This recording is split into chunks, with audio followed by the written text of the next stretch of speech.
আসসালামু আলাইকুম। আহ কেমন আছো সবাই? আশা করি ভালোই আছো।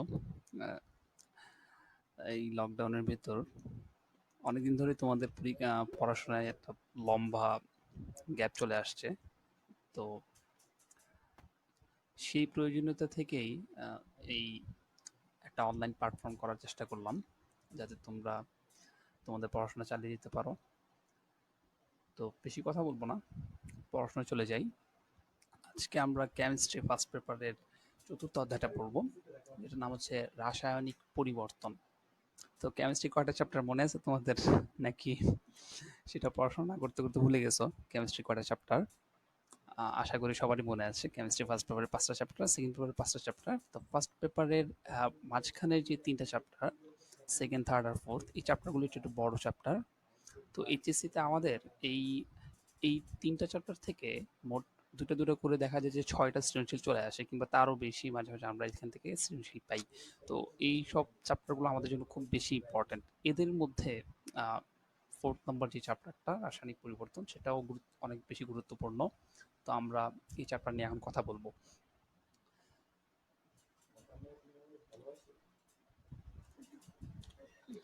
আচ্ছা, তো এই অধ্যায়ের ইম্পর্টেন্ট টপিকগুলো যদি আমরা একটু দেখি, যে এই অধ্যায়ের মূল যে টপিক, এই ৪টা টপিক আমরা বলতে পারি যে এখানে এই অধ্যায়ে ৪টা টপিক আছে। একটা হচ্ছে বিক্রিয়ার হার, তারপর হচ্ছে রাসায়নিক শক্তি, এরপর হচ্ছে অম্ল এবং ক্ষার, এরপর আরেকটা ইম্পর্টেন্ট টপিক হচ্ছে কেপিকেসি সংক্রান্ত সমস্যা। আচ্ছা, এই ৪টা টপিকের মধ্যে প্রথম ২টা টপিক থেকে আমরা তুলনামূলক একটু কম কোশ্চেন ফেস করি এইচএসসির সৃজনশীলগুলোতে। কারণ কারণটা আসলে ব্যাখ্যা করার মতো না, যে অনেক সময়, বেশিরভাগ সময় দেখা যায় যে বিভিন্ন কলেজ, বিভিন্ন আমাদের যে বোর্ডগুলো, এই বোর্ডগুলো একটা সবসময় একটা একটা সীমাবদ্ধতার মধ্য থেকে কোশ্চেন করে। দেখা যায় যে এই একটা দুইটা টপিক থেকে বারবার ঘুরে ঘুরে কোশ্চেন আসে। কেপিকেসি সংক্রান্ত সমস্যা, এইখান থেকে প্রতিবারই দেখা যায় যে অনেকগুলো ম্যাথ চলে আসে, কিন্তু বাকি দুইটার থেকে খুব একটু কম টাচ করা হয়। কিন্তু দেখা যায় যে বাকি যেসব টপিক আছে, ওইসব টপিক থেকে কিন্তু আমাদের অ্যাডমিশনে, বিশ্ববিদ্যালয়ের ভর্তি পরীক্ষাগুলোতে প্রচুর কোশ্চেন হয়। তো আমরা যদি ওইসব ঠিক মতো না পড়ি, তো আমরা তখন যে দেখা যায় যে আমাদের মনে হয় যে এই তো, এটা তো বইও দেখি নাই, জীবনেও তো এইসব এইরকম সমীকরণ দেখি নেই, এইসব টপিক দেখি নেই, তো এখন কিভাবে অ্যান্সার করবো? তো তখন আমাদের কাছে প্রস্তুতিটা নেওয়া অনেক বেশি কঠিন হয়ে যায়। তো আশা করি যে সবাই মনোযোগ দিয়ে যদি আমরা এখান থেকে পড়ে শেষ করতে পারি, তাহলে আমাদের সবার জন্য হেল্পফুল হবে। তো এই ৪টা টপিকের মধ্যে আমি আজকে শুরু করবো হচ্ছে বিক্রিয়ার হার নিয়ে। বিক্রিয়ার হার টপিকটা নিয়ে আমরা আজকে কথা বলবো। তো আজকে আমাদের ক্লাসের মূল বিষয়ে থাকবে বিক্রিয়ার হার এবং বিক্রিয়ার হারের সমীকরণ। এছাড়াও এই ৪টা টপিক বাদেও আমাদের এই চ্যাপ্টারে যে গ্রিন কেমিস্ট্রি, প্রভাবন ক্রিয়া, বিক্রিয়ার ক্রম ইত্যাদিও কিন্তু একটা ইম্পর্টেন্ট বিষয়, ইম্পর্টেন্ট টপিক। তো এই টপিকগুলোর থেকে আরো একটু কম কোশ্চেন আসে। তো বেশিরভাগ সময় দেখা যায় যে আমাদের টিচাররা কিংবা বিভিন্ন টিউটর দেখা যায় যে খুব, আমরা তো একটু শর্টকাট পড়াশোনা পছন্দ করি সবাই, আমরা মোটামুটি কম বেশি ফাঁকিবাজ। তো আমরা দেখা যায় যে অম্ল এবং ক্ষার এবং কেপিকেসি সংক্রান্ত সমস্যা, এই জায়গাটায় আমরা ফোকাস করি। তো এইটা নিয়ে আমরা হয়তো সৃজনশীল মোটামুটি ভালো করে ফেলি, কিন্তু দেখা যায় যে অনুধাবনমূলক যেসব কোশ্চেন কিংবা নৈর্ব্যক্তিক, এগুলা এমসিকিউ, এইসবে আমাদের খুব বেশি প্রবলেম হয়। তো এই কারণে দেখা যায় যে স্টুডেন্টদের মধ্যে কেমিস্ট্রির নৈর্ব্যক্তিক ভিত্তিটা খুব বেশি দেখা যায়। তো আশা করি সবাই যদি আমরা কনসেন্ট্রেশন দিয়ে এগুলো শেষ করতে পারি, ঠিকভাবে ধরে ধরে শেষ করা যায়, তাহলে কিন্তু আমাদের কাছে জিনিসগুলো সহজ লাগবে। তো সবাই, আশা করি সবাই ফুল কনসেন্ট্রেশনে আমরা আমাদের লেকচারের ভিতর যাচ্ছি। আচ্ছা, তো বিক্রিয়ার হার কি জিনিস, এটা সম্পর্কে আমরা এখন বুঝবো। বিক্রিয়ার হার বলতে আমরা কি বুঝি? একটি বিক্রিয়ায় আহ, একক সময়ে বিক্রিয়ায় উৎপন্ন উপাদানের পরিমাণ বা ব্যবহৃত বিক্রিয়কের পরিমাণকে বিক্রিয়ার হার বলে। আচ্ছা, একটু কাঠখোট্টা হয়ে গেল।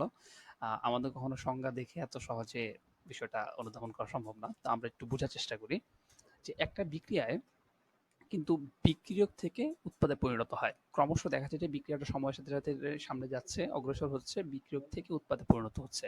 তো ওই পরিণত হওয়ার সময়ে, এই একক সময়ে বলা যায় যে হয়তো হইতে পারে প্রতি সেকেন্ডে, হতে পারে প্রতি মিনিটে। তো ওই একক সময়ে একটা বিক্রিয়ায় বিক্রিয়ক, কতটুকু বিক্রিয়ক উৎপাদে পরিণত হচ্ছে, সেটাকে আমি বলতেছি বিক্রিয়ার হার।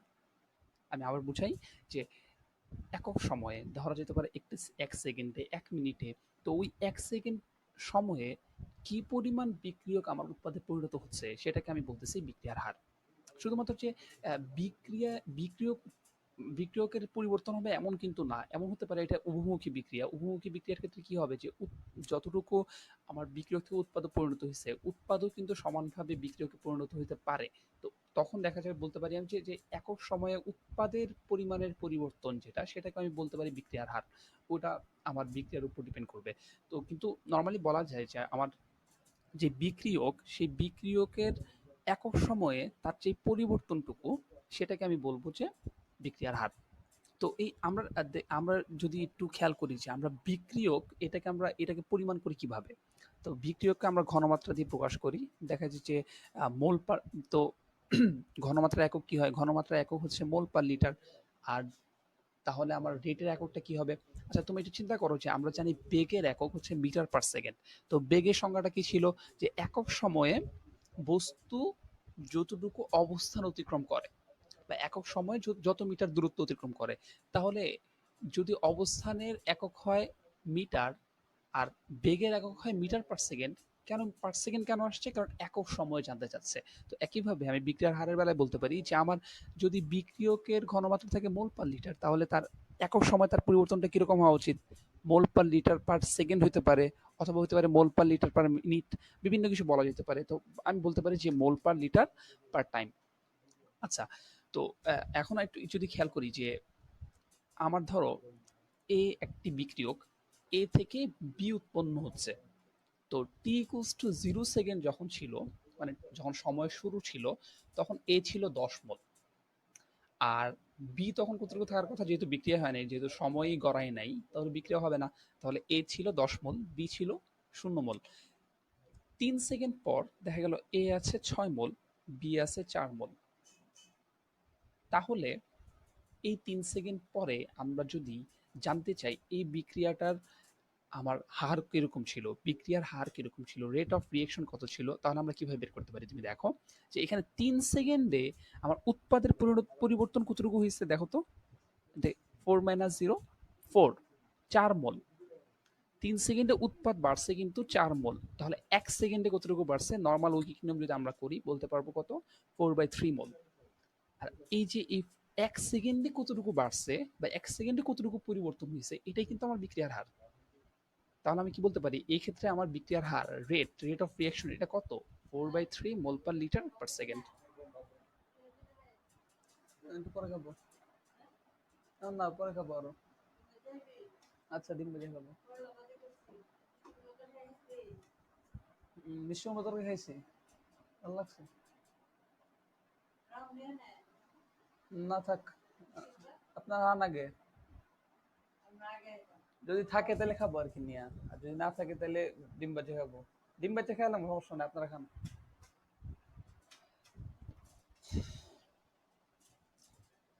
আচ্ছা, তো সেটাই হচ্ছে আমার রেট অফ রিঅ্যাকশন। আর এই রেট অফ রিঅ্যাকশনকে আমরা কিন্তু কি দ্বারা ডিনোট করি? রেটের শুরুর অক্ষর যে আর, আমরা আর দ্বারা আসলে বিক্রিয়ার হারটাকে প্রকাশ করি যে আর ইকুয়ালস টু এখানে 4/3 মোল পার লিটার পার সেকেন্ড। আচ্ছা ভাই, এখানে এককটা একটু ভুল হয়েছে, খাওয়ার সুন্দর দৃষ্টি দেখবা। আচ্ছা, এখন আমরা কিছু গ্রাফ দেখব যে মোল ভার্সেস টাইমের কিছু গ্রাফ দেখব যে আমরা যদি ওয়াই অক্ষে মোল বসাই আর এক্স অক্ষে টাইমকে বসাই, তাহলে আমরা একটা গ্রাফ দেখতে পারবো। এখন যে গ্রাফটা তোমরা দেখতে পারতেছো যে এই সবুজ গ্রাফটা, যেটার সময় শুরুতে ছিল 0 মোল, সময় যত বাড়তেছে সে কিন্তু উপর দিকে যাচ্ছে, মানে সময় যত এদিকে গড়াচ্ছে টাইম, আমার পরিমাণ কিন্তু বা আমার এই যে আহ, এই বস্তুর পরিমাণ কিন্তু সময়ের সাথে বাড়তেছে। তো সময়ের সাথে বাড়বে কার পরিমাণ, এটা তোমরা আন্দাজ করতে পারো? হ্যাঁ, আমার সময়ের সাথে উৎপাদের পরিমাণই কিন্তু বাড়ার কথা। তো আমি ধরতে পারি যে উৎপাদ সময় যখন শুরু তখন উৎপাদ ছিল 0 মোল। সময় যত গড়াচ্ছে আস্তে আস্তে আমার কিসে কনভার্ট হচ্ছে? সময়ের সাথে সাথে আমার বিক্রিয়ক উৎপাদে পরিণত হচ্ছে, তাই উৎপাদের পরিমাণটা বাড়তেছে। আচ্ছা, এখন আমরা আরেকটা গ্রাফ যদি দেখি, সেটা হচ্ছে যে মোল ভার্সেস টাইমেরই গ্রাফ। কিন্তু এক্ষেত্রে দেখো যে আমার যে গ্রাফটা, সেই গ্রাফটা শুরুতে ছিল 4 মোল, সময় যত গড়াচ্ছে তত কি হচ্ছে আমার, যে আমার পরিমাণ, আমার যেই পদার্থের পরিমাণ 4 মোল থেকে কিন্তু ধীরে ধীরে কমতেছে, কারণ কি আমরা ওয়াই অক্ষের নিচের দিকে চলে আসতেছি। তো আমি কিন্তু বলতে পারি যে এটা হচ্ছে উৎপাদের গ্রাফ আর এটা হচ্ছে বিক্রিয়কের গ্রাফ। হ্যাঁ, যে সময়ের সাথে এটা আসলে কমতেছে, আর উল্টো দিকে উৎপাদের যে গ্রাফটা সেটা সময়ের সাথে আস্তে আস্তে বাড়তেছে। তো আমরা যদি কোনো উভমুখী বিক্রিয়ার ক্ষেত্রে দেখি, উভমুখী বিক্রিয়ার ক্ষেত্রে কি হয়, উভমুখী বিক্রিয়ার ক্ষেত্রে একই সাথে বিক্রিয়ক উৎপাদে পরিণত হয়, আবার উৎপাদ বিক্রিয়কে পরিণত হয়। তো সেই রকম কোন একটা বিক্রিয়া যদি আমি দেখি, তো আমরা যদি দেখি, চলো দেখো যে এইখানে যেই তুমি সবুজ যে লাইনটা দেখতে পারতেছো সেটা হচ্ছে, যে গ্রিন লাইনটা হচ্ছে আমার উৎপাদ আর রেড লাইনটা হচ্ছে বিক্রিয়ক। তো একই সাথে তারা আসলে বিক্রিয়াটা শুরু করে। উৎপাদ আমার আসলে একটু সময়ের সাথে সাথে বাড়তেছে আর বিক্রিয়ক সময়ের সাথে সাথে কমতেছে। ঠিক যেই লাইন থেকে তারা আসলে সমান্তরালভাবে চলা শুরু করবে সেটা হচ্ছে আমার সাম্যাবস্থা। এখান থেকে আসলে সাম্যাবস্থা শুরু হয়েছে। আচ্ছা, সাম্যাবস্থা নিয়ে আমরা পরবর্তীতে আরো বিস্তারিত পড়াশোনা করব, আরো অন্য টপিকে আমি কথা বলবো। তো আজকে শুধু আমি বিক্রিয়ার হারের মধ্যে আমার আলোচনাটা আমি সীমাবদ্ধ রাখতেছি। আচ্ছা, তো এটা কি, এই সবুজটা হচ্ছে আমার উৎপাদকের গ্রাফ। সো এই উৎপাদকের গ্রাফটা এটা একটা বক্ররেখা। তো এই বক্ররেখার একটা পয়েন্ট নিয়ে আমরা যদি স্টাডি করি, তো এই পয়েন্টের ঢালটা আমরা বের করব। আচ্ছা, আমরা যারা সরলরেখা পড়ে আসছি, সরলরেখা যারা পড়ে তারা কিন্তু ইজিলি বলতে পারবো ঢাল জিনিসটা কি। ঢাল হচ্ছে যে কোনো সরলরেখা বা যে কোনো রেখা এক্স অক্ষের ধনাত্মক দিকের সাথে যেই কোণটা উৎপন্ন করে তার টেনজেন্টকে আমরা ঢাল বলি। তো এখন আমরা যদি এই বক্ররেখা, উৎপাদের বক্ররেখার একটা পয়েন্টে যদি আমরা ঢাল নির্ণয় করতে চাই, যে কোনো বক্ররেখার আমরা কিন্তু ঢাল নির্ণয় করতে পারি না, সরাসরি কিন্তু ঢাল নির্ণয় করা সম্ভব হয় না। আমরা যারা ক্যালকুলাস ডিফারেন্সিয়েশন পড়ে আসছি তারা কিন্তু খুব আমরা বলতে পারবো যে যদি কোনো বক্ররেখার ঢাল যদি নির্ণয় করতে হয়, তাহলে আমার সেই বক্ররেখার সেই বিন্দুতে একটি স্পর্শক টানতে হবে। তো আমরা চলো একটা স্পর্শক টেনে নিই।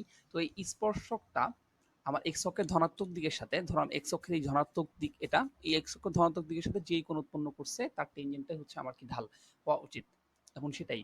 তো আমরা যারা ডিফারেন্সিয়েশন পড়ছি, আমি এই যে এই টার্মটা সম্পর্কে আমরা খুব বেশি পরিচিত, যে ডিএক্স বাই ডিটি এটা কি জিনিস। ডিএক্স বাই ডিটি এটা মিন করা হচ্ছে যে ঢাল। তো আমরা যদি ম্যাথের ক্লাস নেই অথবা তোমরা যারা পড়ে আসছো ডিফারেন্সিয়েশন, তোমরা কিন্তু ইজিলি জানো যে আসলে এই ডিএক্স বাই ডিটি এই টার্মটা আসলে এখানে ঢালকে ইন্ডিকেট করতেছে। আর এই ঢালটাই আমার বিক্রিয়ার হার। কেন বললাম এটা বিক্রিয়ার হার? এখানে এক্স দিয়ে আমি কি বুঝাচ্ছি, এক্স দিয়ে আমি উৎপাদের পরিমাণ বুঝাচ্ছি। তাহলে ডিএক্স কি? ডিএক্স হচ্ছে ডিফারেন্স অফ এক্স, মানে এক্স এর পার্থক্য, বা বলা যায় যে উৎপাদের যে ঘনমাত্রা তার ঘনমাত্রা পার্থক্য। আর নিচে ডিটি, ডিটি কি জিনিস? সময়ের পার্থক্য। অথবা এটাকে অন্তরীকরণের ভাষায় এভাবে বলা যায় যে সময়ের সাপেক্ষে এক্স এর পরিবর্তন, বা সময় সাপেক্ষে উৎপাদের ঘনমাত্রার পরিবর্তন। এবং দেখো, সময় সাপেক্ষে বা একক সময়ে এই জিনিসটাই কিন্তু আমার হারকে ইন্ডিকেট করে। সুতরাং এই পুরো যে টার্মটা, এটা আমরা বলতে পারবো যে এটা ইকুয়ালস টু হার। আমরা সামনে আরো বিস্তারিত বুঝবো বিষয়টা। তো এই যে ডিএক্স বাই ডিটি এরকে বলা হচ্ছে যে সময়ের সাপেক্ষে উৎপাদের পরিবর্তনের হার, এবং এইটাই হচ্ছে বিক্রিয়ার হার। তো আমরা বলতে পারি যে বিক্রিয়ার হার যদি আমরা আর দিয়ে ডিনোট করি, তাহলে R equals to dx by dt. আমরা এই উৎপাদের আমরা গ্রাফ থেকে এটা নির্ণয় করে দেখলাম, যেখানে আর হচ্ছে বিক্রিয়ার পরিমাণ, এক্স হচ্ছে উৎপাদের পরিমাণ, সরি আর হচ্ছে বিক্রিয়ার হার, এক্স হচ্ছে উৎপাদের পরিমাণ, ডিএক্স হচ্ছে উৎপাদের পরিবর্তন, এবং ডিটি হচ্ছে সময়ের যে পরিবর্তন সেটা। আচ্ছা, তো আমরা যদি একই গ্রাফ আমরা যদি এখন বিক্রিয়কের সাপেক্ষে দেখে থাকি, দেখো এটা বিক্রিয়ার গ্রাফ, লালটা হচ্ছে বিক্রিয়ার গ্রাফ, এটা আমরা দেখছিলাম বিক্রিয়কের গ্রাফ, এটা আমরা একটু আগে দেখে আসছিলাম। তো এটার কোনো পয়েন্টে যদি আমি ঢালটা নির্ণয় করতে চাই, আমাকে অবশ্যই স্পর্শক টেনে নিতে হবে। ধরলাম আমি একটা স্পর্শক টেনে নিলাম এই বিন্দুর জন্য, সেই স্পর্শকটা এক্স অক্ষের ধনাত্মক দিকের সাথে যেই কোণটা উৎপন্ন করছে সেটা হচ্ছে এইটাই হচ্ছে আমার ঢাল। এক্ষেত্রে আমি যদি আমার বিক্রিয়কের পরিমাণকে সি দিয়ে ইন্ডিকেট করি, ধরলাম যে সি হচ্ছে আমার বিক্রিয়কের ঘনমাত্রা, তাহলে সময়ের সাপেক্ষে এর পরিবর্তনটা কতটুকু হবে? এর পরিবর্তনটা হবে ডিসি বাই ডিটি। প্রতি সময় সাপেক্ষে এই আমার বিক্রিয়কের ঘনমাত্রার পরিবর্তন এটা। তাহলে এইটাই কিন্তু আমার ঢাল। কিন্তু তোমরা যদি একটু খেয়াল করে থাকো, যারা ত্রিকোণমিতিটা একটু ভালো করে ত্রিকোণমিতির জ্ঞানটা এখানে এপ্লাই করতে পারবা, তারা যদি দেখো যে এখানে যে কোণটা আছে এটা অবশ্যই কি 90 ডিগ্রি থেকে বেশি। সেকেন্ড কোয়াড্রেন্টে আমার টেনজেন্ট কিন্তু সবসময় নেগেটিভ, সুতরাং এই ঢালটা কিন্তু আমরা দেখতেই পাচ্ছি এটা একটা নেগেটিভ ঢাল, এটা নেগেটিভ স্লোপ। তো এই জন্য আমি এখানে মাইনাস দিছি। এখন ভাই বলতে পারো ডিসি বাই ডিটি এই জিনিসটা যদি ভাই হার হয়ে থাকে, তো এর সামনে যদি ঋণাত্মক দিছেন, এই ঢালটা তো ঋণাত্মক আমরা পরিষ্কার দেখতেই পাচ্ছি, তাহলে আমাদের বিক্রিয়ার হারটা কি ঋণাত্মক, বা বিক্রিয়ার হার কি কখনো ঋণাত্মক হতে পারে? হ্যাঁ, এই কোশ্চেনটা আমাদের মধ্যে চলে আসে। তো আমরা এখন এটার অ্যান্সার খোঁজার চেষ্টা করব। দেখি যে এই যে এই ঢাল, এই ঢালটা দেখেই বোঝা যাচ্ছে এটি ঋণাত্মক ঢাল। কিন্তু বিক্রিয়ার হার কি কখনো ঋণাত্মক হতে পারে? না ভাই, বিক্রিয়ার হারটা ঋণাত্মক হতে পারে না। কারণ এখানে টি সময় পর বিক্রিয়কের ঘনমাত্রা কি কমবে। এই যে বিক্রিয়কের ঘনমাত্রা আমরা দেখতেছি প্রথমে 4 মোল ছিল, এরপর কিন্তু নির্দিষ্ট হারে কমতেছে। কারণ আমরা মোলকে কিন্তু বা আমার পরিমাণকে কিন্তু ওয়াই অক্ষ বরাবর প্লট করছি। তো আমরা দেখছি ওয়াই অক্ষের নিচে দিয়ে কিন্তু নেগেটিভ কম মান। হ্যাঁ, তো আমরা দেখছি সময় সাপেক্ষে প্রথমে ছিল 4 মোল, এরপর থেকে কিন্তু সময়ের সাথে সাথে সময় যত গড়াচ্ছে, টাইম যত এদিকে যাচ্ছে, তত কিন্তু আমাদের গ্রাফটা নিচের দিকে চলে আসতেছে, মানে আমাদের পরিমাণটা কমতেছে। তো শুরুতে যত মোল বিক্রিয়ক থাকবে, টি সময় পর তত মোল কিন্তু থাকবে না, কারণ তত মোল বিক্রিয়কের কিছু অংশ উৎপাদে পরিণত হয়ে যাবে। তো আমরা যদি ধরে নিই যে প্রথমে 4 মোল ছিল ধরো সাপোজ, তাহলে শুরুতে 4 মোল ছিল, তো টি সময় পর ধরলাম আমাদের আগের থেকে একটু কম বিক্রিয়ক আছে, তো ধরলাম টি সময় পর আমার 3 মোল আছে। তাহলে বিক্রিয়কের পরিবর্তন কতটুকু হয়েছে দেখো তো। বিক্রিয়কের পরিবর্তন কি 4 - 3 নাকি 3 - 4? তোমার কি মনে হয়? বিক্রিয়কের পরিবর্তন, একটা জিনিসের পরিবর্তন যখন নির্ণয় করতে হয় তখন নির্ণয় করতে হয় এভাবে যে জিনিসটার বর্তমান অবস্থা কেমন বিয়োগ জিনিসটা আগে কেমন ছিল। অথবা এটাকে এভাবে অনেকবার অনেক জায়গায় বলে যে শেষ থেকে আদি, মানে শেষ অবস্থা থেকে আদি অবস্থা বিয়োগ দাও। তাহলে শেষ অবস্থা কত? আমি বললাম যে কিছু টি সময় পর আমার আছেই 3 মোল, তো আগে কত ছিল 4 মোল, তাহলে পরিবর্তনটা কতটুকু হয়েছে 3 মোল মাইনাস 4 মোল। 3 মোল - 4 মোল এটা ইকুয়ালসটা আমি কত বলবো তাহলে? -1। এটা দেখতেছি আমরা একটা ঋণাত্মক মান আসতেছে। আর সময়ের পরিবর্তন সেটা হয়তো পারে 3 সেকেন্ডে হয় ধরো হইলো, তাহলে 3 মাইনাস, প্রথমে তো সময় ছিল না তার আগে, তাহলে সময় পরিবর্তনটা হচ্ছে 3 সেকেন্ড। তাহলে নিচে একটা ধনাত্মক মান, উপরে হচ্ছে একটা ঋণাত্মক মান। আমার কিন্তু এই যে পুরো মানটা, এই ডিসি বাই ডিটির মানটা কিন্তু নেগেটিভ আসবে, তার সামনে আরেকটা নেগেটিভ, নেগেটিভে কিন্তু পজিটিভ হয়ে আমাদের পুরো যেই আর বা রেট বা তুমি বিক্রিয়ার হার বলো, সেই বিক্রিয়ার হারটা কিন্তু পজিটিভ করে দেবে। সুতরাং আমাদের বিক্রিয়ার হার কিন্তু পজিটিভ থাকতেছে, কিন্তু এখানে আমরা ঢালটা কিন্তু ঋণাত্মক পাবো। এবং সেই ঢালটা যেহেতু ঋণাত্মক, এই জন্য আমরা লিখতেছি যে বিক্রিয়ার হারটা, যদি আমরা কি দিয়ে লিখতে চাই, আমরা যদি বিক্রিয়ক দিয়ে লিখতে চাই তাহলে কিন্তু আমরা লিখবো ডিসি বাই ডিটি, তার সামনে নেগেটিভ দিয়ে মাইনাস ডিসি বাই ডিটি। তো আমরা বলতে পারি যে এখানে আমার আর ইকুয়ালস টু হবে মাইনাস ডিসি বাই ডিটি। তো একটু আগে আমরা উৎপাদ দেখলাম, এখন আমরা দেখলাম বিক্রিয়ক, এই দুইবারই আমরা উৎপাদকে এক্স দ্বারা ডিনোট করলাম এবং ঘনমাত্রাকে সরি আমরা বিক্রিয়ককে সি দ্বারা ডিনোট করলাম। তো এই যে এক্স বা সি, এগুলো দিয়ে কিন্তু আমরা আসলে ঘনমাত্রা বোঝাচ্ছি। তাহলে ঘনমাত্রার এককটা কি? ঘনমাত্রার একক হচ্ছে মোল পার লিটার বা মোলারিটি। আর তাহলে হারের একক কি হওয়া উচিত? মোল পার লিটার পার টাইম। একটু আগেও তোমাদেরকে আমি আহ, হার সম্পর্কে বুঝে আসছি। আচ্ছা, তো চলো এইবার আমরা আরেকটু গ্রাফিক্যালি ক্লিয়ার ভাবে দেখি যে এখানে আসলে আহ, এই যে এই গ্রাফটা ঘনমাত্রা বনাম সময়ের যে গ্রাফটা, এই গ্রাফটা যেহেতু উপর থেকে নিচে নামতেছে তুমি বুঝতেই পারতেছো এটা একটা বিক্রিয়কের গ্রাফ। তো এই বিক্রিয়ক C1 পয়েন্টে যখন ছিল তখন সময় ছিল T1, যখন বিক্রিয়ক C2 ঘনমাত্রায় পৌঁছালো তখন আমার সময় হচ্ছে T2। তাহলে এই ক্ষেত্রে এই C1 আর C2 এর মধ্যবর্তী যে সময়, এই সময় তার হারটা কতটুকু ছিল, এটা আমরা কিভাবে বের করতে পারি দেখো তো। আমরা জানি হার ইকুয়ালস টু হচ্ছে কি, এই যে ঘনমাত্রা বনাম সময় যে লেখচিত্র, তার সেই গ্রাফে হারটা কি? হারটা হচ্ছে ঢাল। তো আমরা কিভাবে ঢালটা নির্ণয় করতে পারি? আমরা কিন্তু ম্যাথে পড়ে আসছিলাম যে কোটিদ্বয়ের পরিবর্তন ডিভাইড বাই ভুজদ্বয়ের পরিবর্তন। সে হচ্ছে ঢাল। তো সেই ঢালটা যদি আমরা এখন বের করতে চাই, যে দেখো আর এইভাবে যদি চিন্তা করো যে শেষ থেকে আদি, আমরা জানি যে শেষ থেকে আদি আমরা বিয়োগ দিব, তাহলে হার ইকুয়ালস টু কি হবে? দেখো শেষ অবস্থা কি, টি2 অবস্থায়, টি2 অবস্থায় বা টি2 সময়, টি2 সময়ে আমার কি কতটুকু ঘনমাত্রা আছে? সি2, সেটা। তাহলে সি2 আর আগে কি ছিল? সি1। তাহলে সি2 মাইনাস সি1, আমার এইটুকু হচ্ছে কিসের পরিবর্তন? এইটুকু হচ্ছে আমার বিক্রিয়কের পরিবর্তন ডিভাইড বাই সময়ের পরিবর্তন কত? এখন হচ্ছে টি2 আর আগে ছিল টি1, টি2 মাইনাস টি1, যেটা হচ্ছে আমার সময়ের পরিবর্তন। সো আমরা এখান থেকে লিখতে পারি। আর এটার সামনে মাইনাস দিতে হবে। কেন মাইনাস দিতে হবে? কারণ আমরা একটু আগে ব্যাখ্যা করে আসছি, কারণ এই যে সি2 মাইনাস সি1, এই মানটা সবসময় ঋণাত্মক আসবে। আচ্ছা ভাইয়া, তো এরপরে আমরা যদি উৎপাদ দিয়ে জিনিসটা দেখি, যে প্রথমে টি1 সময়ে আমার উৎপাদ ছিল x1, টি2 সময়ে আমার উৎপাদ আছে x2। তাহলে এখন এই ক্ষেত্রে আমরা কি করব, যে আমরা আমাদের উপরে তো কি উৎপাদের যে পরিবর্তন সেটা হিসাব করতে হবে, dx বাই ডিটি, মানে হার equals to dx by dt. তো আমার এখানে dxটা কত হবে দেখো তো, যে এখন আছে x2, আগে ছিল x1, তো x2 মাইনাস x1, আর সময় এখন হচ্ছে টি2, আগে ছিল টি1, টি2 মাইনাস টি1। সো এটা করলেই আমাদের কি হারটা বের হয়ে আসবে। আচ্ছা, তো ভাইয়া চলো এখন একটা ম্যাথ করে আসি। তো তোমরা একটু আগে আমরা যা দেখে আসলাম সেই রিলেটেড একটা ম্যাথ, মানে গ্রাফ রিলেটেড ম্যাথ। তো তোমরা একটু দেখো যে এটা হচ্ছে ঘনমাত্রা বনাম সময়, এখানে সময় জায়গায় সেকেন্ড, আর কি সেকেন্ড দিয়ে আসলে সময়কে বোঝানো হচ্ছে। তো এই গ্রাফে যখন টি1 সময় ছিল তখন ঘনমাত্রা ছিল সি1, আর যখন টি2 সময় ছিল তখন ঘনমাত্রা হচ্ছে সি2। এখানে তাদের স্থানাঙ্কগুলো দেওয়া আছে। এই যে এই স্থানাঙ্ক কিসের বলতো ভাই? এক্স কমা ওয়াই। কিন্তু এখানে এক্স কমা ওয়াই এর জায়গায় আমি কি প্লট করছি? টি কমা সি। তো এখানে টি1 কত?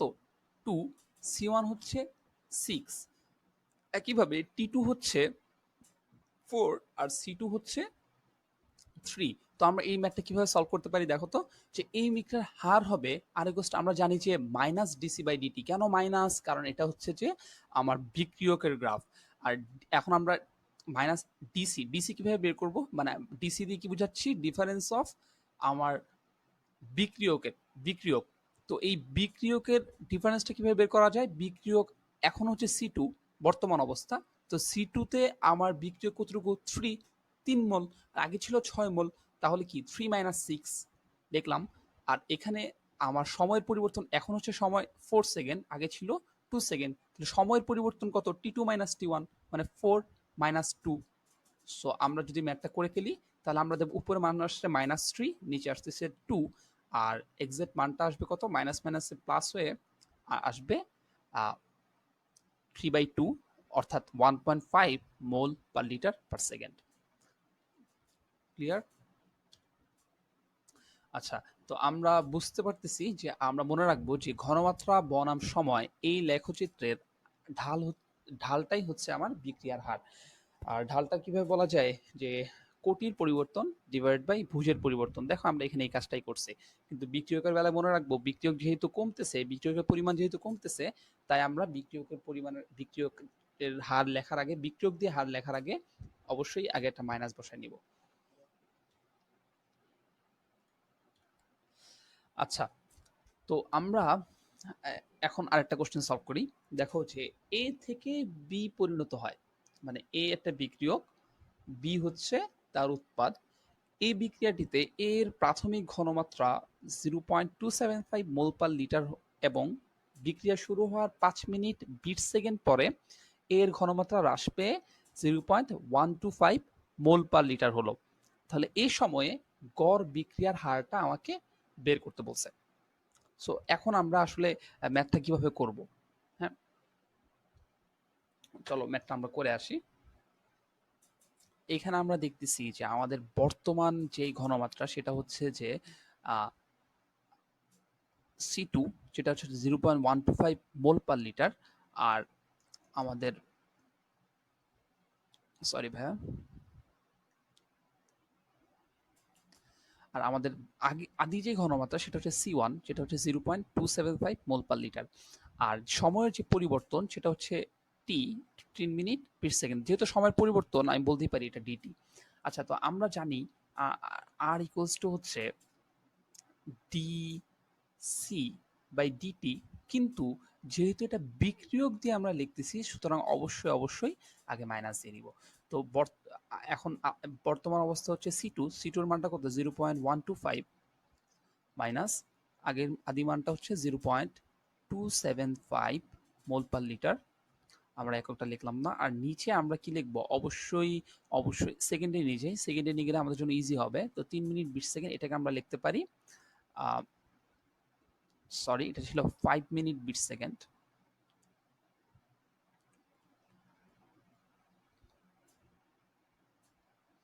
তো 320 সেকেন্ড। তো এখান থেকে আমরা মানটা ইজিলি বের করে নিয়ে আসতে পারবো। তো আমি যদি ম্যাথটা করতে, মানটা আসবে 4.64 ইন্টু 10 ইনভার্স 4, এককটা কি মোল পার লিটার পার সেকেন্ড।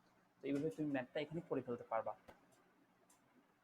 চলো আমরা, হ্যাঁ দেখো 4.6875 ইন্টু 10 ইনভার্স 4 মোল পার লিটার পার সেকেন্ড। আচ্ছা, এখন আমরা বিক্রিয়ার হার সমীকরণ সম্পর্কে দেখব। আমরা এর আগে বিক্রিয়ার হার সম্পর্কে অনেক কিছু জেনে আসছি, কিছু আমরা দুই একটা ম্যাথ প্রবলেমও সলভ করে দেখলাম। এখন আমরা দেখব বিক্রিয়ার হার সমীকরণ নিয়ে। আমরা এতক্ষণ যত যেসব সমীকরণ নিয়ে কাজ করছি, আমরা যেসব বিক্রিয়ার হার বের করছি, সবগুলো বিক্রিয়াতে আমরা কিন্তু যদি খেয়াল করি দেখবো যে 1 মোল থেকে 1 মোল উৎপন্ন হয়েছে, হতে পারে যে 1 মোল এ থেকে 1 মোল বি উৎপন্ন হয়েছে। এইভাবে আমরা কাজগুলো করছি, কিন্তু বিক্রিয়া যে সবসময় 1 মোল উৎপাদ 1 মোল বিক্রিয়ক থেকে 1 মোল উৎপাদ উৎপন্ন হবে এমনটা কিন্তু নেসেসারি না। এমন হতে পারে যে 1 মোল 2 মোল 3 মোল এর থেকেও বেশি মোলের সাথে বিক্রিয়া করে অন্য 5-6 মোল উৎপাদ তৈরি করলো। এটা এটা এটা বিক্রিয়াতে হয়। তখন আমরা আসলে বিক্রিয়ার হারটা নিয়ে কিভাবে ডিল করব, এটা বোঝার জন্য বা এটা বের করার জন্য বা তার বিক্রিয়ার হারটা নির্ণয় করার জন্য আমাদের একটা সমীকরণের দরকার হয়। এই সেটা হচ্ছে বিক্রিয়ার হার সমীকরণ। তো আমরা প্রথমে বুঝে নেই বিক্রিয়ার হার সমীকরণটা কেন আমাদের প্রয়োজন হচ্ছে। কারণ ভিন্ন মোল সংখ্যার বিক্রিয়ক ও উৎপাদের বেলায় আমাদের আসলে বিক্রিয়ার হার নির্ণয় করার জন্য আমাদের বিক্রিয়ার হার সমীকরণটা প্রয়োজন হয়। তো চলো আমরা বিক্রিয়ার হার সমীকরণ লিখতে শিখব। যদি কোনো বিক্রিয়া যদি হয় এমন যে এ মোল এ তার সাথে বি মোল বি যুক্ত হয়ে উৎপন্ন করে সি মোল সি তার সাথে ডি মোল ডি উৎপন্ন হয়, তো এই বিক্রিয়াটা যদি এমন হয় তাহলে এই বিক্রিয়াটির হার সমীকরণ আমরা লিখতে শিখব। চলো আমরা বিক্রিয়ার হার সমীকরণ লিখি। ধরো একটি বিক্রিয়া হচ্ছে এমন যে এ মোল এ তার সাথে বি মোল বি যুক্ত হয়ে সি মোল সি এবং ডি মোল ডি উৎপন্ন হয়। তো এই বিক্রিয়ার ক্ষেত্রে আমরা বিক্রিয়ার হার সমীকরণটা এভাবে লিখব যে হার আমরা কিভাবে জানি, হারকে আমরা কি দিয়ে ইন্ডিকেট করি, আর দিয়ে। আর ইকুয়ালস টু হবে মাইনাস 1/a। মাইনাসটা কেন দিলাম, কারণ আমি শুরু থেকে লিখতেছি, আমি শুরুতে বিক্রিয়কের জন্য লিখতেছি। তো আমরা জানি বিক্রিয়কের আগে মাইনাস হয়। মাইনাস 1/a দিলাম। এ কেন দিলাম, কারণ এ মোল এ ছিল বিধায় 1/a। তারপর লিখব dA বাই ডিটি। আচ্ছা, তো এখানে থার্ড ব্র্যাকেট কেন দেওয়া হয়েছে, আমরা সবসময় মনে রাখবো যে এই থার্ড ব্র্যাকেটটা মিন করে, আমাদের এই থার্ড ব্র্যাকেটটা সবসময় মিন করতেছে ঘনমাত্রাকে। তো আমরা এখানে এই থার্ড ব্র্যাকেট দ্বারা আসলে ঘনমাত্রাকে বুঝাইছে। আর এই ডি দি কি, ডিফারেন্স অফ এ এর ঘনমাত্রার যে পরিবর্তন সেটাকে আমরা বুঝাইছি কিসের সাপেক্ষে, সময়ের পরিবর্তনের সাপেক্ষে। আচ্ছা, আমরা পুরো সমীকরণটা লিখবো। এই পুরোটা সমান হবে আবার equals to minus 1/b। Minus কেন, কারণ আমরা এই বি এর জন্য লিখতেছি, আর বি এইখানে বি একটা কি বিক্রিয়ক, so minus 1/b db by dt equals to হবে প্লাস 1/c। প্লাস কেন দিলাম, কারণ আমরা এখন উৎপাদের জন্য লিখতেছি। আর 1/c কেন, কারণ এখানে সি মোল সি উৎপন্ন হয়েছে এই জন্য। তারপর dc by dt equals to হবে প্লাস, তোমরা এখন অনেকে বলতে পারবে হয়তো, plus 1/d DD by DT. একটু কাঠখোট্টা দেখালেও জিনিসটা কিন্তু মনে রাখা একটু সহজ, যদি আমরা একটু টেকনিক্যালি জিনিসটা মনে রাখি। তো চলো আমরা আবার আমাদের স্লাইডে ফিরে যাই। তো আমরা যেখানে ছিলাম যে এই যে সমীকরণটা, এইটা যদি একটা বিক্রিয়া হয়, এই বিক্রিয়ার হার সমীকরণ আমরা কিভাবে লিখবো? R equals to minus one by A. Minus কি জন্য দিলাম আবার একটু বলি, মাইনাস দিয়েছিলাম কি জন্য? কারণ এটা হচ্ছে একটা বিক্রিয়ক সেজন্য। আর ওয়ান বাই এ, এ কি জন্য? কারণ আমার এ মোল এ উৎপন্ন হয়েছে এই জন্য। তো এইভাবে আমরা সমগ্র বিক্রিয়ার হারটা লিখতে পারবো। আচ্ছা, এখানে খুব খেয়াল করার একটা বিষয় নিয়ে আমি বলবো যে এখানে এই যে ডিএ বাই ডিটি এই অংশটা, এই ডিএ বাই ডিটি এই অংশটুকু মিন করে এ এর উৎপাদনের হার বা এ এর পরিবর্তনের হার। একইভাবে এই ডিবি বাই ডিটি শুধুমাত্র এইটুকু অংশ মিন করতেছে আমার বি এর উৎপাদনের হার, কিংবা হতে পারে এটা যেহেতু বিক্রিয়ক তো বি এর পরিবর্তনের হার। একইভাবে এইটুকু অংশ কিন্তু মিন করতেছে সি এর পরিবর্তনের হার, কিন্তু সমগ্র plus one by C dc by dt এইটা কিন্তু পুরোটা কিন্তু মিন করতেছে আমার বিক্রিয়ার হারকে, সমগ্র বিক্রিয়ার হারকে। কিন্তু শুধুমাত্র এইটুকু অংশ ডিসি বাই ডিটি এই অংশটাকে মিন করতেছে সি এর উৎপাদনের হারকে। এটা আমরা মনে রাখবো। আর এখানে থার্ড ব্র্যাকেটে আমি আগেই বললাম, থার্ড ব্র্যাকেট দিয়ে এখানে বোঝানো হচ্ছে ঘনমাত্রাকে। আচ্ছা চলো, তো এখন একটা ম্যাথ আমরা প্রবলেম সলভ করি। দেখো যে এই বিক্রিয়ার ক্ষেত্রে এই একটা বিক্রিয়া দেয়া আছে তোমাদের এখানে যে 2 মোল নাইট্রোজেন পেন্টাঅক্সাইড বিক্রিয়া করে 4 মোল নাইট্রোজেন ডাইঅক্সাইড এবং 1 মোল পানি উৎপন্ন করে, 1 মোল অক্সিজেন উৎপন্ন করে। তো এই বিক্রিয়ার ক্ষেত্রে নাইট্রোজেন ডাইঅক্সাইডের ঘনমাত্রা 3 × 10⁻³ মোল পার লিটার বৃদ্ধি পায় 6 সেকেন্ডে। কি বলছে? যে এখানে বৃদ্ধি কতটুকু পায়? আমার নাইট্রোজেন ডাইঅক্সাইডের ঘনমাত্রা 6 সেকেন্ডে 3 × 10⁻³ মোল পার লিটার বৃদ্ধি পায়। তাহলে বিক্রিয়ার হারটা আমাকে নির্ণয় করে দেখাইতে হবে। আচ্ছা, এটা কি আমরা পারবো? হ্যাঁ ভাইয়া, অবশ্যই এটা আমাদের পারা উচিত। দেখো ভাইয়া, এখানে কিন্তু আমাদের যে বিক্রিয়াটা দেওয়া আছে সেটা হচ্ছে এটা। আর আমাদের বলা আছে যে এই আমাদের নাইট্রোজেন ডাইঅক্সাইড উৎপন্ন হয়েছে 6 সেকেন্ডে। কত সেকেন্ডে? 6 সেকেন্ডে। কতটুকু উৎপন্ন হয়েছে? আমি সেটাকে বলতে পারি ডিএক্স, তোমার যেটা মন চায় সেটা তুমি বলতে পারো। অথবা এখানে আমি বলবো যে যেহেতু এটা নাইট্রোজেন ডাইঅক্সাইডের পরিবর্তন, সো ডিএনও2 এটা কত বলছে? 3 × 10⁻³ মোল পার লিটার। আচ্ছা, তো তো আমাকে এইসব ডাটা দেয়া আছে, আমাকে এখন কি করতে হবে? বিক্রিয়াটার হার বের করতে হবে। তো আমরা একটু আগে বিক্রিয়ার হার সমীকরণ লিখতে জানি যে আমরা যদি বিক্রিয়ার হার সমীকরণটা এর ক্ষেত্রে লিখি তো আমরা কি লিখবো দেখো তো? -1/2। কারণ 2 কেন? কারণ এখানে 2 মোল ছিল।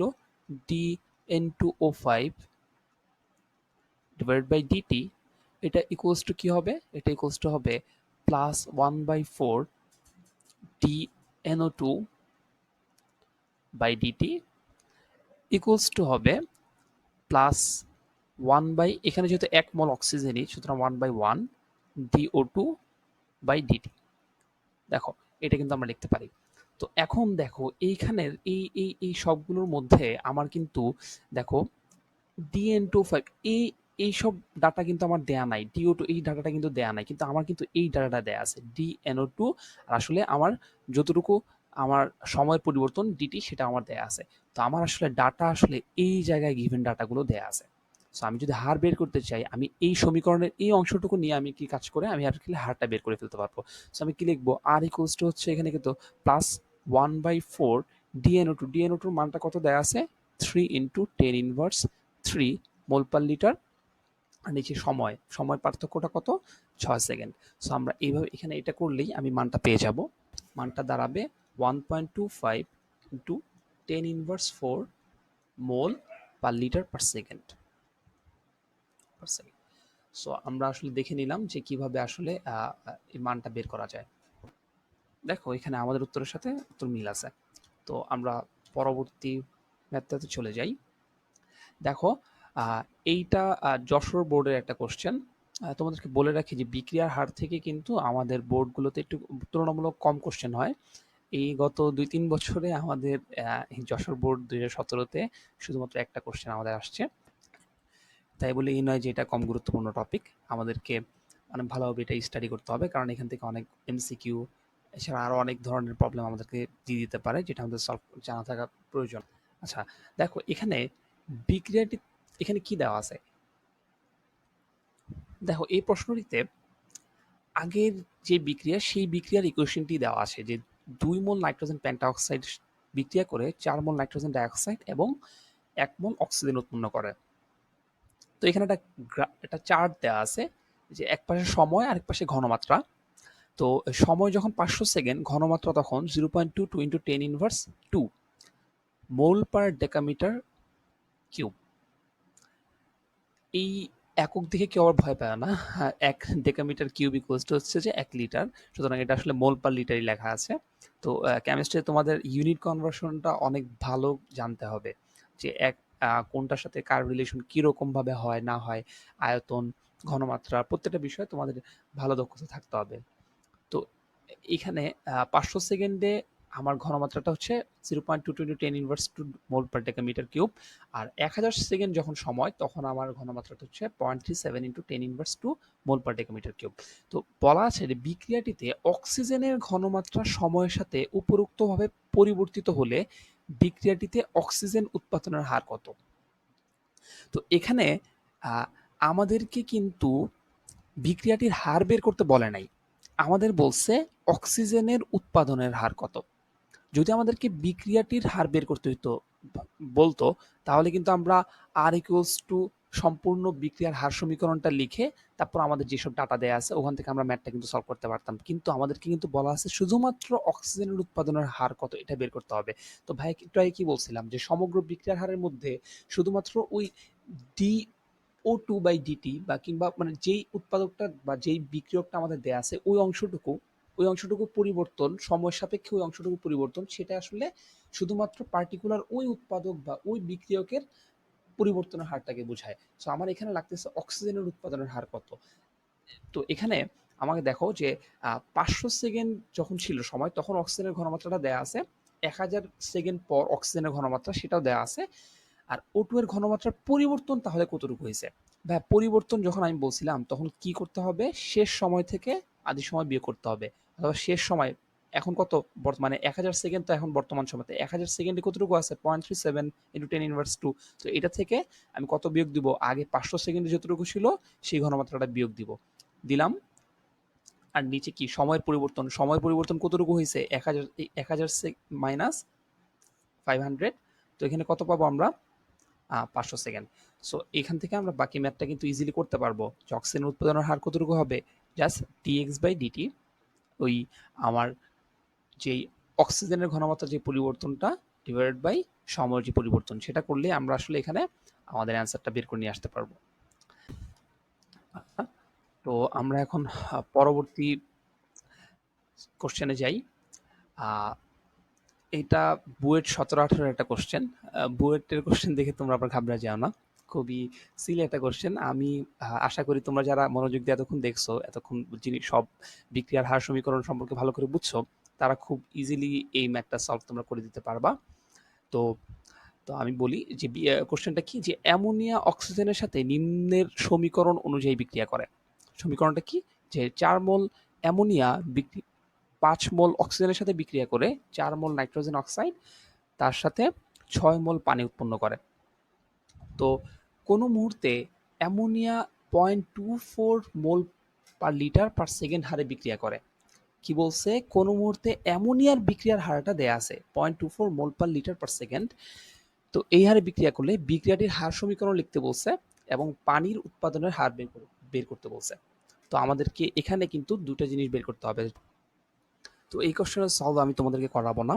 আমি আশা রাখি যে সবাই এই কোশ্চেনে সলভ করতে পারবা। কমেন্ট সলভ করে এটা ভাইয়ের কাছে পাঠাবা, ভাইয়া দেখে নিব যে তোমাদের আসলে সমাধানটা হয়েছে কি হয় নাই। তো ভাই চলো আরেকটা কোশ্চেন আমরা দেখি। তো এই কোশ্চেনে বলা আছে যে একটি ঘনমাত্রা বনাম সময় লেখচিত্রের বিক্রিয়কের লেখটি মানে গ্রাফটির একটি বিন্দুতে স্পর্শক এক্স অক্ষের ধনাত্মক দিকের সাথে 120 ডিগ্রি কোণ উৎপন্ন করলে ওই বিন্দুতে বিক্রিয়ার হার কত? দেখো তো এখানে কি বলা আছে যে যে বিক্রিয়কের যে লেখটি, ওই লেখটির একটি বিন্দুতে স্পর্শক এক্স অক্ষের ধনাত্মক দিকের সাথে 120 ডিগ্রি উৎপন্ন করছে। চলো কোশ্চেনটা আমরা সলভ করি। তো আমাকে বলা আছে যে একটা গ্রাফ, যে গ্রাফের এটা হচ্ছে ঘনমাত্রা বনাম ধরো মোল ভার্সেস টাইম। এমন একটা গ্রাফ। এই গ্রাফের বিক্রিয়কের গ্রাফটা এরকম হয় আমরা দেখে আসছি। তো ওখানে একটা যেকোনো একটা পার্টিকুলার পয়েন্টে একটা পয়েন্টের যে স্পর্শক টানা হয়েছে সেই স্পর্শকটা এক্স অক্ষের ধনাত্মক দিকের সাথে 120 ডিগ্রি কোণ উৎপন্ন করছে। এই কোণটাকে বলছে 120 ডিগ্রি। তাহলে আমার যে এই যে পয়েন্টটা ছিল এই পয়েন্টে আমার বিক্রিয়ার হারটা বের করতে বলছে। তো আমরা পরে আসছি যে একটা পয়েন্টের বিক্রিয়ার হার যদি বের করতে হয় তাহলে ওই গ্রাফের ওই পয়েন্টের ঢালটা জানতে হয়। তো এই ঢালটা যদি এই পয়েন্টের ঢাল যদি আমাদের বের করতে হয়, এটা তো বক্ররেখা, এই বিক্রিয়কের যেই লেখটি এটা বক্ররেখা। সুতরাং এর ঢাল জানতে হলে আমাদের কি করতে হবে, একটা স্পর্শক টানতে হবে, যেটা হচ্ছে এই স্পর্শকটা। সেটা কিন্তু এক্স অক্ষের ধনাত্মক দিকের সাথে 120 ডিগ্রি কোণ উৎপন্ন করছে। আর ঢাল বলতে আমরা কি বুঝতাম? ঢাল হচ্ছে কোনো রেখা এক্স অক্ষের ধনাত্মক দিকের সাথে যে কোণ উৎপন্ন করে তার টেনজেন্ট, সেটাই হচ্ছে ঢাল। তাহলে আমরা ঢালটা কিভাবে বের করতে পারি? আমরা এর হারকে আমরা কিভাবে লিখি? আর দ্বারা। আর ইকুয়ালস টু হার। তো আর ইকুয়ালস টু কি? আমার ঢাল। আর ঢালটাকে আমরা কিভাবে লিখতাম? ঢাল ইকুয়ালস টু আমরা জানতাম এম দিয়ে আমরা প্রকাশ করি। এম ইকুয়ালস টু কি জানি? Ten theta. এখানে থেটার মানটা কত? 120 ডিগ্রি। কিন্তু ভাইয়া এইটা কিন্তু বিক্রিয়কের গ্রাফ। তো বিক্রিয়কের গ্রাফের বেলায় ঢালটা কিন্তু এমনিতেই ঋণাত্মক আসবে। সো আমাদের কিন্তু ঋণাত্মক মানটা নিতে হবে। সো 120 ডিগ্রি মানটা আসবে minus root over three, minus minus হবে প্লাস। তো অ্যান্সারটা আসবে √3। তো এখানে এভাবেই তুমি কোশ্চেনটা কিন্তু সলভ করতে পারো। অ্যান্সার √3 মোল পার লিটার পার সেকেন্ড। তো ভাইয়া আজকে আমাদের এতটুকুই। এর পরবর্তীতে আমরা বিক্রিয়ার হার নিয়ে আরো পড়াশোনা করব। তো সেই পর্যন্ত সবাই ভালো থাকো। আল্লাহ হাফেজ।